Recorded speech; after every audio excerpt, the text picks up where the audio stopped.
वाणिज्य विभाग तसंच रत्न आणि आभूषण निर्यात प्रोत्साहन परिषद यांच्या संयुक्त विद्यमानं काल मुंबईमध्ये चिंतन शिबिर 2040 road map for gems and jewellery या उच्चस्तरीय बैठकीचं आयोजन करण्यात आलं।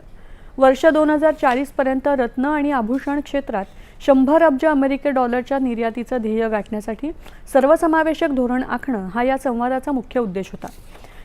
हा कृती आराखडा 2025-26 मध्ये नोंदवलेल्या सध्याच्या सुमारे 28 अब्ज डॉलरच्या निर्यातीवरून 2040 पर्यंत 100 अब्ज डॉलर्सपर्यंत वाढ करण्याचं उद्दिष्ट ठेवतो। रत्न आणि आभूषण क्षेत्राला सुमारे 28 अब्ज डॉलर्सवरून 100 अब्ज डॉलर्सपर्यंत नेण्यासाठी नवोन्मेष, जागतिक दर्जाची डिझाईन्स, सक्षम नेतृत्व आणि विश्वासावर आधारित सर्वसमावेशक परिसंस्था उभारणं हे महत्त्वपूर्ण असल्याचं केंद्रीय वाणिज्य सचिव राजेश अग्रवाल यांनी यावेळी सांगितलं।